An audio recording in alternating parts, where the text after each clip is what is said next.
আসসালামু আলাইকুম, সবাইকে স্বাগতম এই ভিডিওতে। এই ভিডিওতে আমরা শিখব কিভাবে টালিতে রিসিপ্ট ভাউচার তৈরি করতে হয়। ভিডিওটি শুরু করার আগে আপনাদের কাছে আমার অনুরোধ থাকবে, ভিডিওটি যদি ভালো লাগে তাহলে অবশ্যই লাইক এবং কমেন্ট করবেন। আপনি যদি আমার চ্যানেলে প্রথম হয়ে থাকেন তাহলে অবশ্যই সাবস্ক্রাইব করে পাশে থাকা বেল আইকনটি অন করে রাখবেন, যাতে পরবর্তী ভিডিওগুলো খুব সহজেই পেয়ে যান।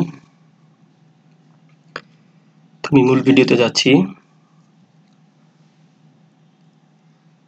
রিসিপ্ট ভাউচার তৈরি করার জন্য প্রথমে গেটওয়ে অফ টালিতে আসতে হবে।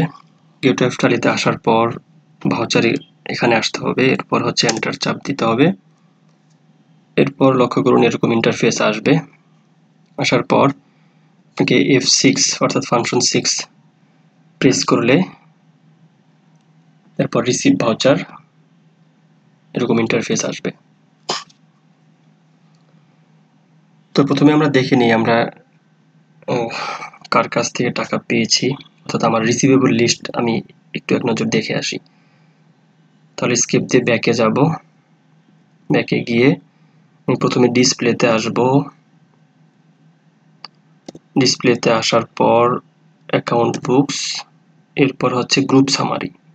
এখানে এসে অ্যাকাউন্ট রিসিভেবল কোম্পানি এখানে আসলাম। আসার পর আমরা দেখতে পাচ্ছি হাওলাদার এন্টারপ্রাইজ, ইনার কাছে পাওয়া যাবে 17,50,000, Rahman enterprise 25,90,000, Rubel and brothers 10,60,000। অর্থাৎ আমার এই কাস্টমার তিনজনের কাছে আমি এই টাকাগুলো পাবো।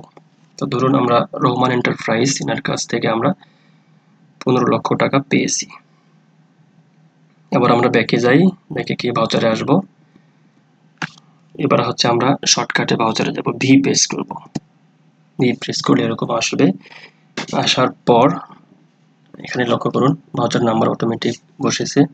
আমরা চাইলে এটা মডিফাই করে বসাতে পারি, কাস্টমাইজ করে।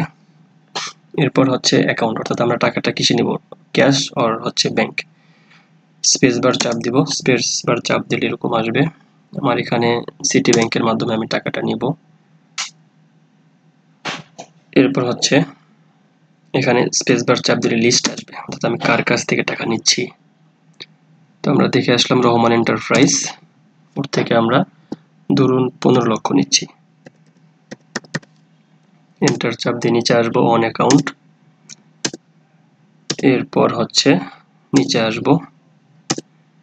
নিচে আসার পর আমরা টাকাটা কিভাবে পেয়েছি, চেকে পেয়েছি নাকি হচ্ছে অন্যভাবে পেয়েছি। তাহলে আমরা স্পেস বার চাপ দিলে এরকম লিস্ট আসবে। আমরা ধরুন উনি ব্যাংক ট্রান্সফার করেছে, তাহলে এবার আমরা এই অপশনটা সিলেক্ট করলাম। এবার হচ্ছে ইনস্ট্রুমেন্ট নাম্বার যদি থাকে তাহলে দেবেন, না থাকলে নাই। এবার হচ্ছে ডেট, ধরুন 1/3/25, অর্থাৎ মার্চ মাসের 1 তারিখে আমি টাকাটা পেয়েছি।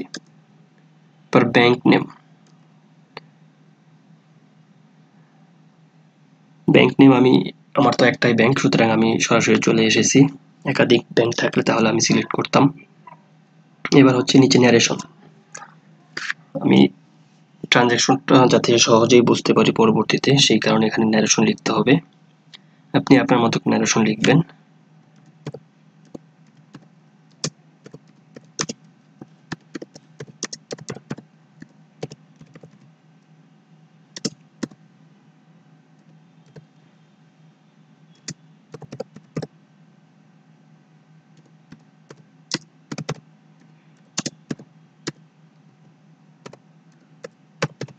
being the amount recorded for receipt from customer।